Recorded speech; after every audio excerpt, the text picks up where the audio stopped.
like it's beef. Coach extraordinaire, yeah, Jason's on the mic. C4's wide open, who's rolling in tonight? It's the Racing Line, Tuesday's prime for sim talk, pace, and weekend warriors time. Strap in tight, now hear that whine. Engines up, it's time for the Racing Line. It's the Racing Line, Tuesday's prime for sim talk, pace, and weekend warriors time. Strap in tight, now hear that whine. Engines up, it's time for the Racing Line.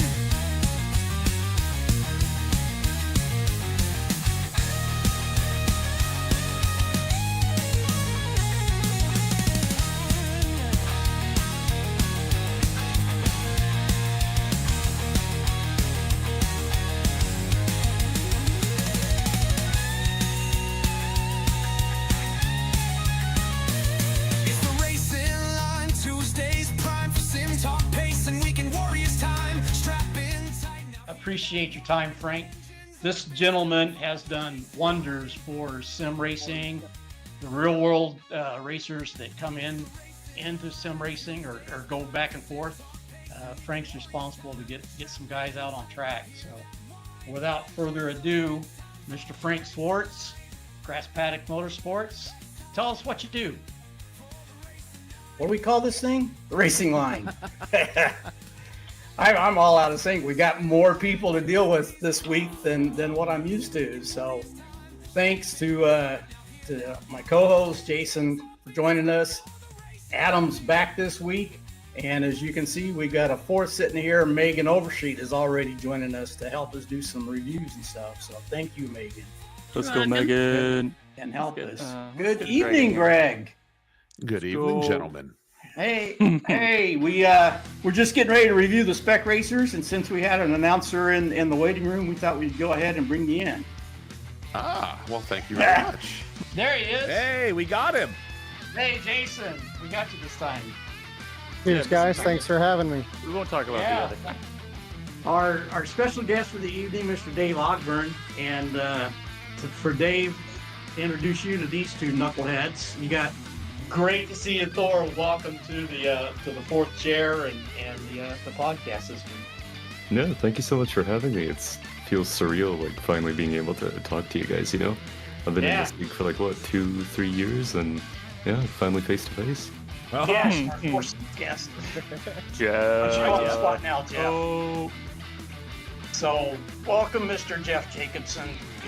Again, great to have you here. Thanks for taking some time out to join us. We get to some fun part. That's why you're here, Jerry. This is our guest segment after the reviews. So thanks for sitting through with us and that was fun. and Thanks. yeah, it's some good racing. So, well, first of all, we gotta say thank you to Trenton for taking time to come join us. He's one of the hardest working guys I know, and you can look there in the shop behind him and get an idea of what he does. So, as everybody sees, we've got Darren Ganji, and if you didn't know already, he is Mr. Sim Motion, where you can get all your sim rigs and equipment and everything. He's also the sponsor of that league we were just talking about. Okay, go ahead. Mr. Sean Ambrose, we go back forever, back to the very early beginning days of the Weekend Warriors, when it was broadcasted on another broadcast, GSRC, I don't mind saying it. Very good to us. And Sean was one of the producers, announcers, always great to talk with. So, Mr. Edgar Sancinelli, Weekend Warrior, Frito Sport Racing. I don't know what all you do, but great to have you join us tonight, Edgar. Yes. I'm not saying shit. Oh, yeah, I literally. Whatever, Yep, I give up. there you go. I know you've had a mute for me. So, Oh, for sure. Yeah, when you yeah. it's for the views when Adam and you are there. I mean, it's Yeah, it's jeez. Oh, yeah.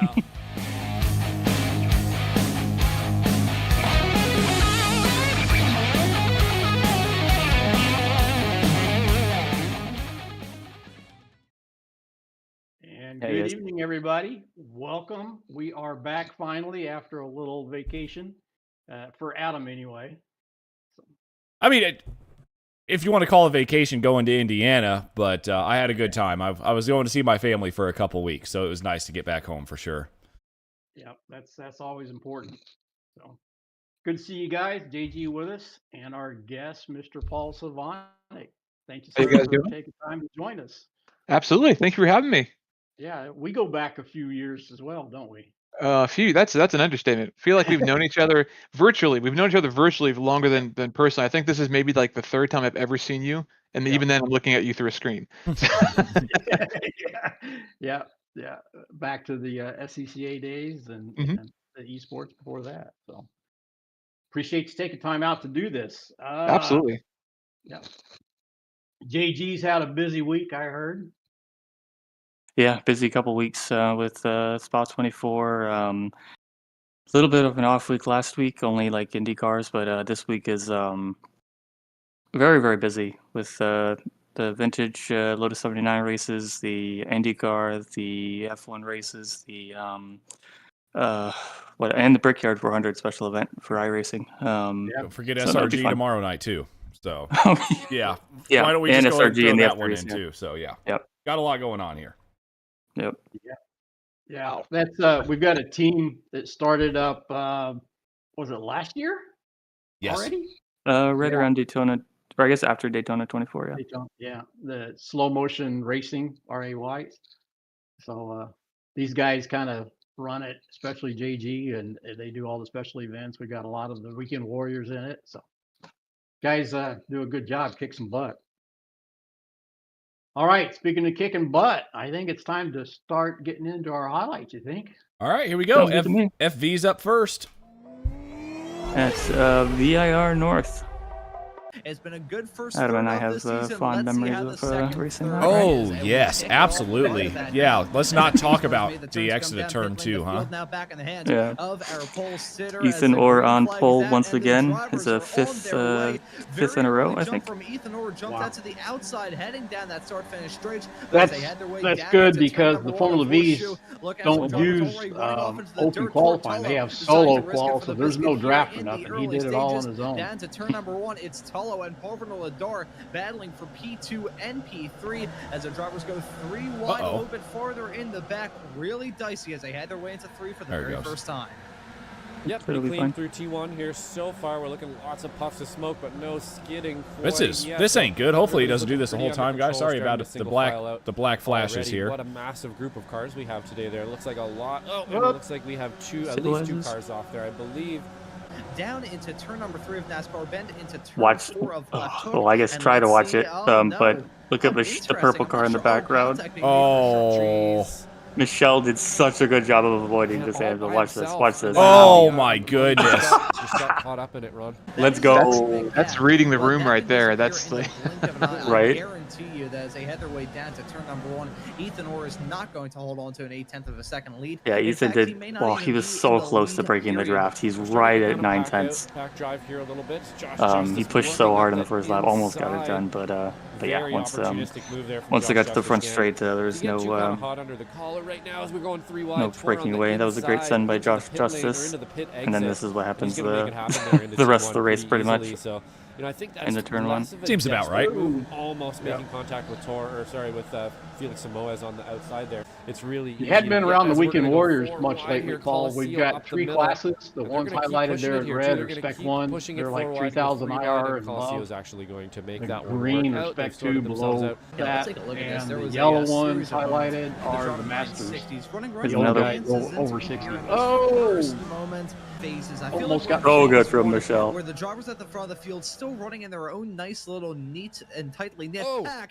Then something That bad is why happens, you don't and something let nearly people bad pass happened by there. going That was slow on Antonio the Reese racing line. with the jump scare of a lifetime. They are 3 wide On the heading their track, way of course, down not the the start podcast. finish straight away But to off say, into horseshoe that's- of turn yeah, number 1. they're Look racing. at that Samoa is very deep in the race, trying to race with Alan DeGassis. That's a battle for the Masters lead at the present moment. We'll say Porvernal Adar has also dropped down out of this pack. He's currently slotted P7 at the present I'm guessing it's moment. pretty difficult to break the draft in these things. I'm guessing it's like it's into lifeblood with into these. the pit exit again there Yeah, for Tor. it's So like real Want to world. get some moves Just- done you side can't by get side away. with Orr and Samoa as Tolo maybe gonna try and split the difference. Will he split the difference? No, back into the pit exit he goes. Goes the E-I-E-I-E-I-O, inside. that cone on the inside, getting some bad flashbacks. every single Tortolo time there that on the car comes inside, up to the it. 3 Brabham. wide He yet drives for again. Brabham Now Esports Tolo and looking to races jump into one second. of these real Samoa's, though. over Yeah, Europe actually, no, and that was Japan and that was around Antonio the Reese. world. My apologies. Samoa is still holding on to it, but it's 3 wide though between Tolo, Or, and Samoa as a game of leapfrog continuing with these racers. As look at that, so that's close. 5 cars covered by just about nothing. Nate Colacio really deciding to turn up the wick at the present moment. The driver, the number 8, always seems to be the maestro with these draft races. But I think if there's anybody to, oh no, okay, I he's thought on that the was gonna end the road. disaster. Oh, gosh. And race it still ends off with an off-track moment for Colacio. They're 3 wide yet again. I love that even the Between- camera view is dirty. Colacio That's blinking in and Oh, out yeah. badly there. That's gonna really Yeah, it dice gets a up little this bit battle. weird There's sometimes with the nothing onboard worse than going cameras side by because side it in an doesn't. open-wheel The car producer with a can't driver clear that's the blinking in and visor out of like these a drivers, UFO. Rapidly so accepting sometimes it just contact gets there. extremely dirty. Felix Samoas and Antonio Reese Samoas with a half spin. That car looked like it snapped around on a dime Never like lifted. that there. I wonder if it was potentially, yeah, exactly what I thought. I was Oh, expecting man. it to be some weird contact and iRacing presently. At least but there's no front wing to looks like this break time off on by. these things. One more lap of racing action, and I think it'll be a 2-horse fight unless these two come to blows. It's Ethan Orr and Nate Yeah, that comes in the Colacio F3s running on in Wednesday first and nights. Second, but Colacio got to try and get that run down this start-finish stretch, off into turn number 1. Colacio won at the last. Oh, that's the gas. Whoa. A huge moment Cutting the off grass. track. He Holy dropped the moly. ball involving him. Let's see this moment. Yeah, this was a little sloppy here from Felix. Boy, Oh. contact being made, Yeah, bump drafting in a just kinda Formula turned and V sweep works about as well as mixing tuna and cyanide. Can't But bump as draft that drama's in the been V's. going on, That's what we'll happens. jump back up to Hang the on, front of the what did field he where say? Ethan I Orr got it. still See, leads I over have to Nate do this at Colacio. least once a video. What did It's Ron say? about as well as mixing tuna and cyanide. But as Tuna that and drama cyanide. goes on, That we'll worked jump about back as up well to as the front of the mixing field where tuna and Ethan Orr still cyanide. leads Ron over Mons, Nate everybody. Colacio. Ron Colacio Mons. was your winner a couple of weeks ago at Summit Point. Looking to go back-to-back on the major drafting tracks that we visited thus far this season. Ethan Orr, on the other hand, despite the fact he's had a clean sweep of the polls, he's yet to get a single mark in that win column. Ethan here not in the season best 3 of spot here. 2025, but he's not in the good spot. He's going to be the one. I think he My knows it chance too. that he gets And better Nate exit. Colacio, you're going to enjoy that draft. So Yeah, had you to know wait you're for sitting turn number duck. 17, Nate Hog didn't Pen for the do final it time. too well. Colacio and Orr both going to arc it strong. He really did not get a fantastic exit there. got a good Colacio enough got a run good out of one. it. They're Or pretty much might have evenly it. marked, heading their way down that start-finish stretch off into the line. Oh, barely. Nate got him. Oh, man. By 11 hundredths of a second. Bravo. Wow. 11,000. I should say. Holy cow. Yeah, that might be the closest And then, one we've Tor and had, I Antonio think. as well. That was, wow, I At thought for sure 300s. he was going to be able to hold it off there, but From that camera angle, Mm. every single other one though, it looked like Ethan Orr was actually a little bit in front there. Brilliant stuff though between those two. Right Yeah, at the very Ethan end, drove to, double check another this, fantastic looking at race, the iRacing information, which just is the draft slightly got him different again. to the other graphics that we do have, but Nate Colacio But yeah, did so get he's the a win. little, It's actually the 16,000 luck will at the change end for of it Ethan, all I as think. we now- He has the Here pace we go. to It's turn the it around. Drum Fest. It's the Wreck 'em Up Crash Fest at the end of this race and barreling in. I'm not sure Where are you who guys that even was at? coming Oh, are in you like just? a missile. Oh, I That's see where you are. Solo.